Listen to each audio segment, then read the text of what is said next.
कहते हैं कि शादियां स्वर्ग में होती हैं, marriages are made in haven.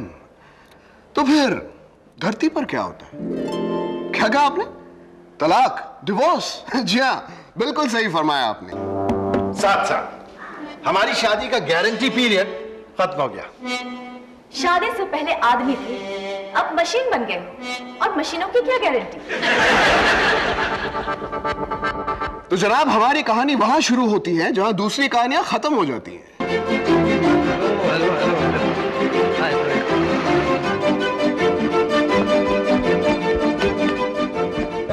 आइए आइए आइए, आपको मिसेस खोटे असाइन की गई। मिसेस खोटे?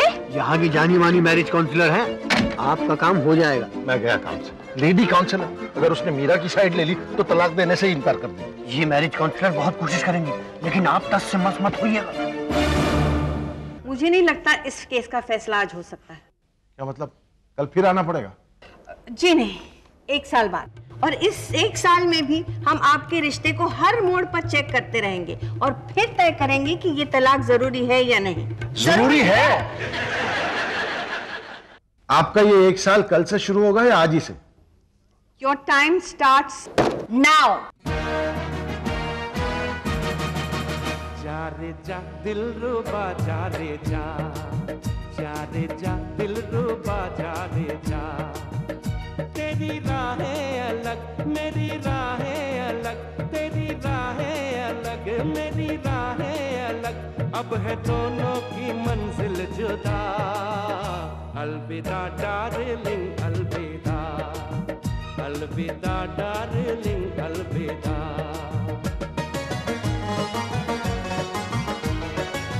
झूठे वादे थे तेरे, तेरी झूठी थी कसम, चलो अच्छा ही हुआ मेरा टूटा ये भरम।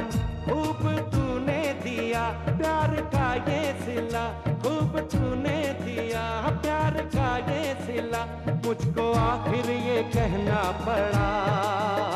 अलविदा डार्लिंग अलविदा। ये कहाँ जाने की तैयारी हो रही है? बाजार जा रहा हूँ तलाक ले। सुना बाजार में आजकल किलो के हिसाब से मिल रहा है, तुम्हारे लिए भी ले आऊं कि 50 ग्राम? सीधे मुंह बात करो, मुझे पता है तुम उस टॉक शो में भाग लेने जा रहे हो। So what is there for you to talk about? हैं? टॉक शो में मुझ जैसे हैंडसम और गुड लुकिंग इंटेलिजेंट लोगों को ही बुलाया जाता है। बाय द वे, तुम्हें अकेले को नहीं बुलाया गया है। Don't tell me, तुम्हें भी बुलाया उन्होंने? छी छी छी छी, इन टॉक शोज के स्टैंडर्ड में nothing left to talk about.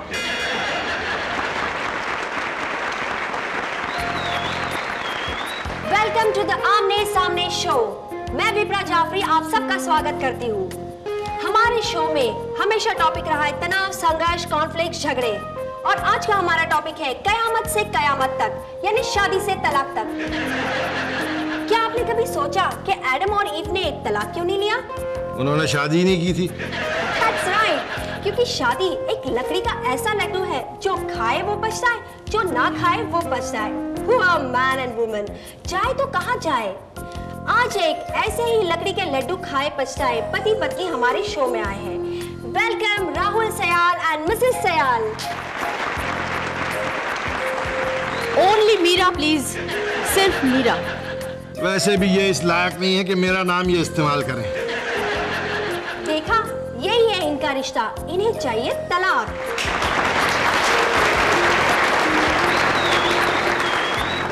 तलाक हम ले रहे हैं, खुश ये हो रहे हैं। आदत से मजबूर है। अच्छा ये बताइए, क्या तलाक लेना इतना जरूरी है?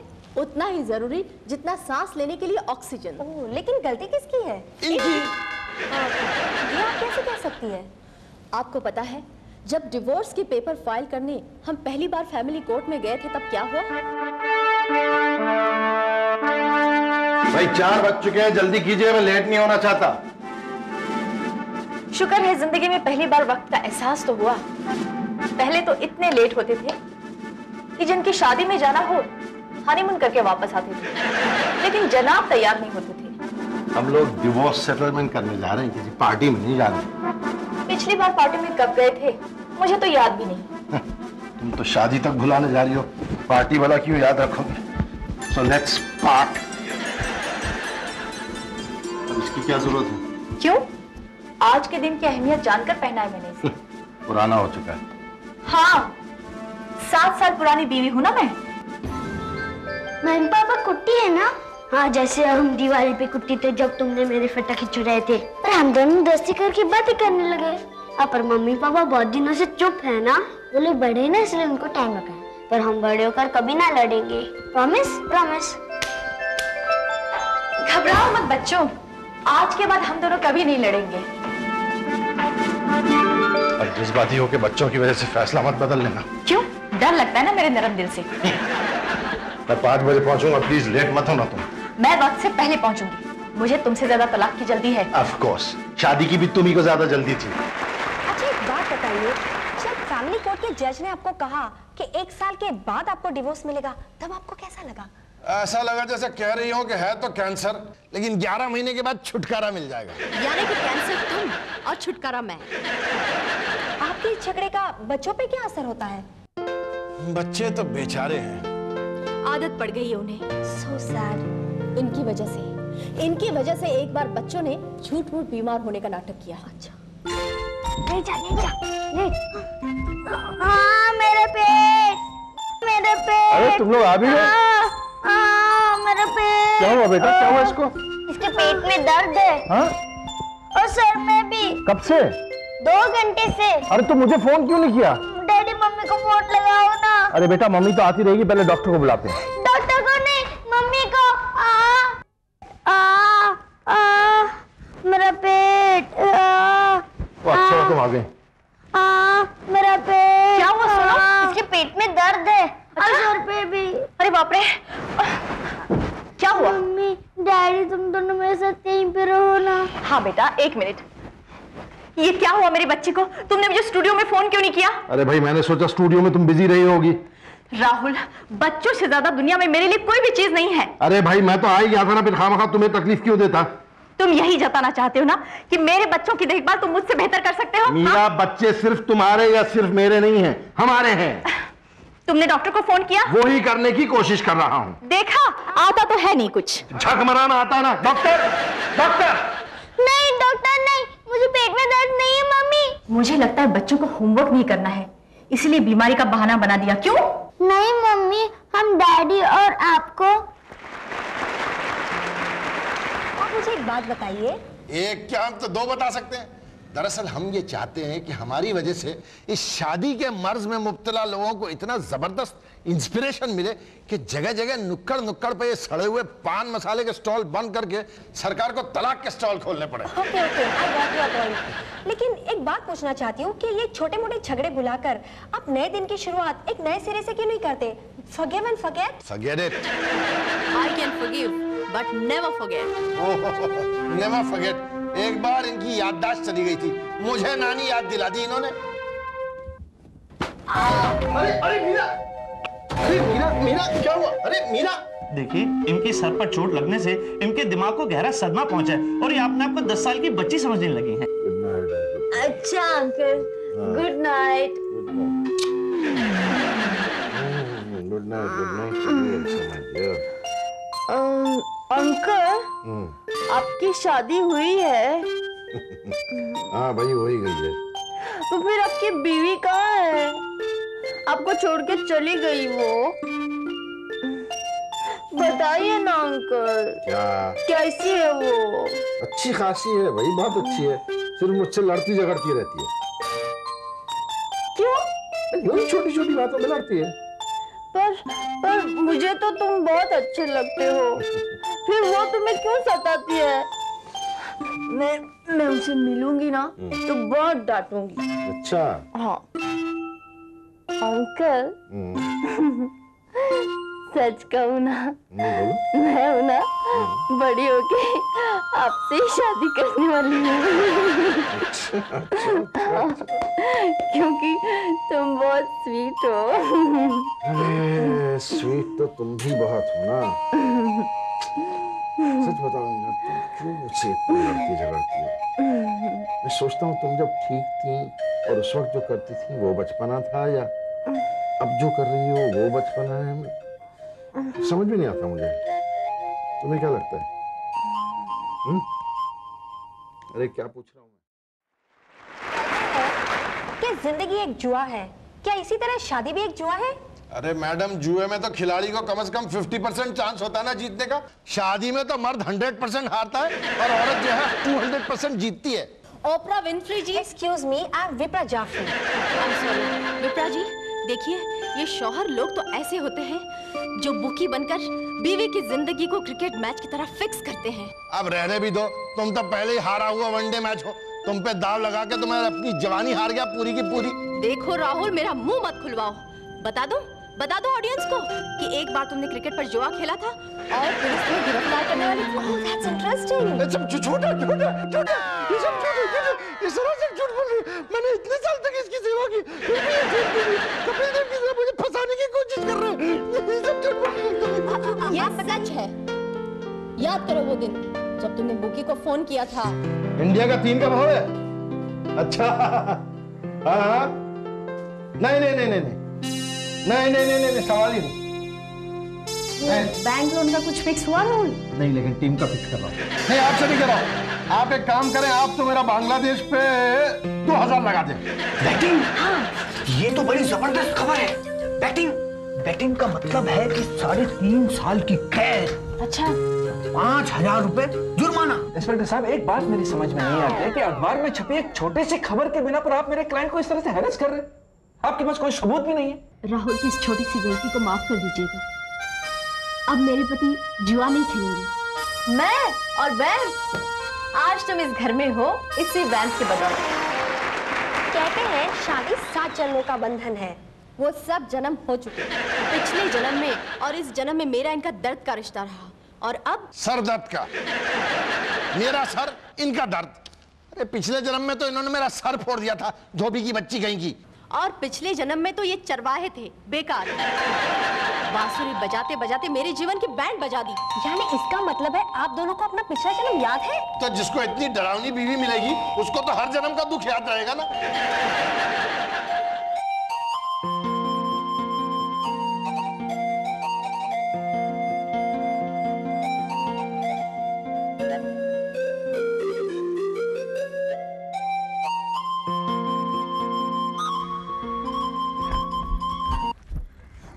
अरे मधुमती, तुम ये क्यों साथ ले आई? क्या इससे मारोगी मुझे? कैसा मजाक करते हो रात दिन? मुझे अभी न जाने और कितने कपड़े धोने हैं इससे। बोलो, क्यों बुलाया था मुझे? बस तुम्हारी एक झलक देखने के लिए। मगर मुझे इस समय बुलाने की क्या जरूरत थी? कल शाम को तो हम दोनों खंडर में मिलने वाले थे ना। अरे भाई, कौन जाने हमारे मिलने तक वो खंडर बचे न बचे। और वैसे भी मधु, तुम मेरा प्यार हो, मेरी मोहब्बत हो। मैं जब चाहूं तुम्हें बुला सकता हूँ और तुम्हें आना होगा। मधु, तुम्हारे आने की आहट, तुम्हारे पायलों की छन छन सुनकर ही मैं जान गया था कि तुम आ रहे हो, सारी कस्में रस्में तोड़कर। लेकिन मधु, ये मैं क्या सुन रहा हूं? राजकुंवर से तुम्हारी शादी होने जा रही है? जवाब क्यों नहीं देती? अरे बोलती क्यों नहीं तुम?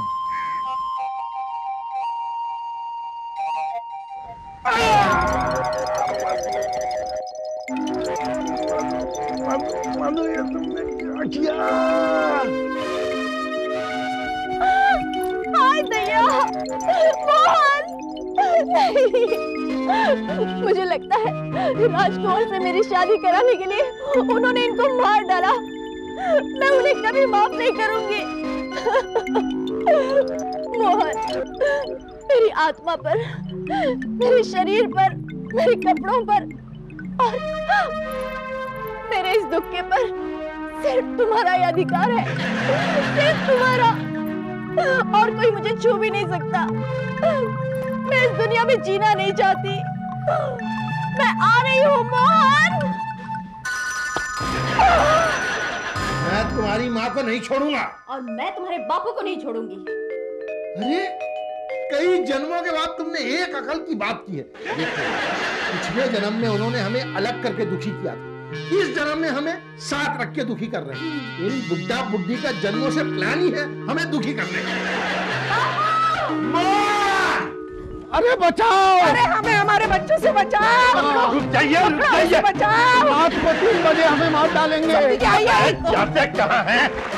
आप लोगों ने या किसी और ने इस टू की शादी को जोड़ने की कोशिश नहीं की?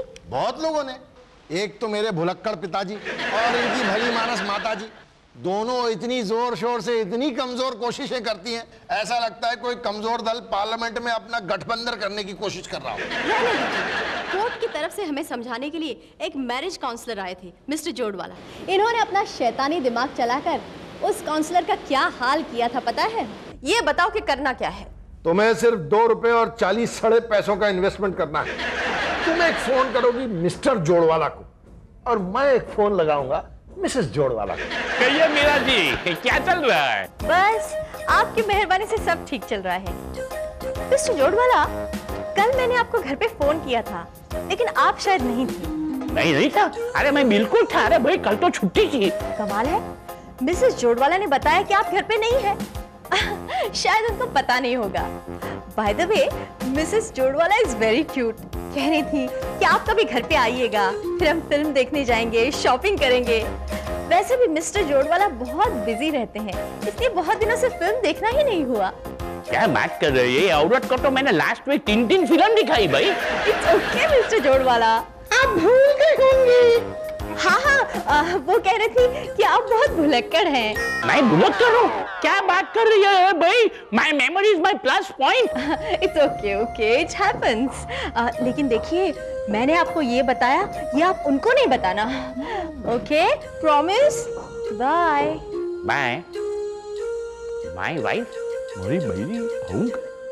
Let's check. What nonsense, क्या बोलती है तू? हमें टाइम नहीं देता यार। नॉनसेंस। हिंदी सिनेमा दिखा दिखा कर मेरा दिमाग चला गया। फिर भी ये नाटक चलती है। चिल्ला क्यों रहे हो? एक उठा के दूंगी। उठा के दूंगी? मारो, देखो देखो, मारो, नहीं हिम्मत हो तो मारो। देखता हूँ क्या करने वाली है। क्या लगा है? ये आप क्या कह रहे हैं मिस्टर जोड़वाला? बराबर कह रहा हूँ, आपको दिखाई नहीं देता? इतना मार पड़ा कि दिमाग ठिकाना पे आ गया। तो आप रेस्ट कर लेते, ऑफिस क्यों चले? सच बताओ, मैं परमानेंट रेस्ट करना चाहता हूँ, लेकिन आप मेरी मदद करो। मेरी मदद चाहिए। आप don't tell me you want to resign. You are perfectly correct. I am telling you कि मैं रिजाइन करना चाहता हूँ, लेकिन मेरे प्रोफेशन से नहीं, मेरी वाइफ से। मैं इतने एपिसोड से आप लोगों का घर उजाड़ने से बचा रही हूँ और आप लोगों ने एक एपिसोड में उसका घर उजाड़ दिया।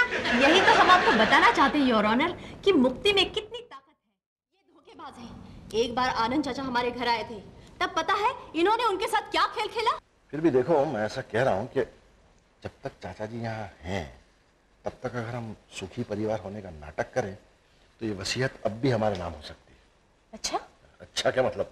कम से कम 5 करोड़ की तो होगी कि नहीं इनकी, एटलीस्ट। हाँ, तो 2.5 बांट लेंगे 50-50। अरे इनसे जान बचाने के लिए मुझे क्या क्या खेल खेलने पड़ते हैं आपको तो पता ही नहीं है। अरे ये तो मेरी जान की दुश्मन हो गई है, जान की।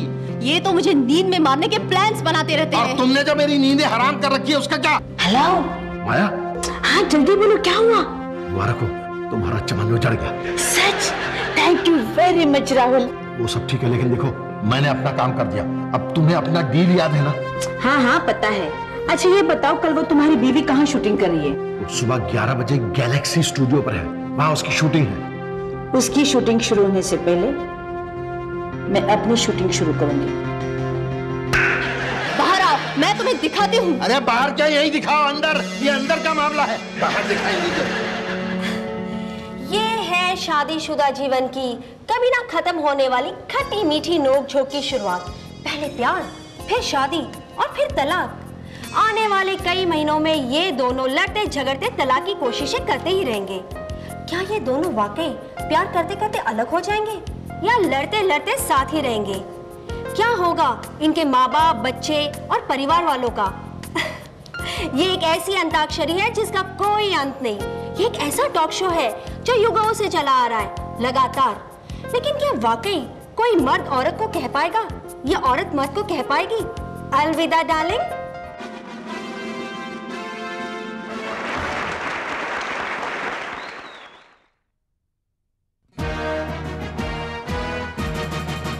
जा रे जा दिलरुबा जा रे जा, जा रे जा दिलरुबा जा रे जा। तेरी राहें अलग मेरी राहें अलग, तेरी राहें अलग।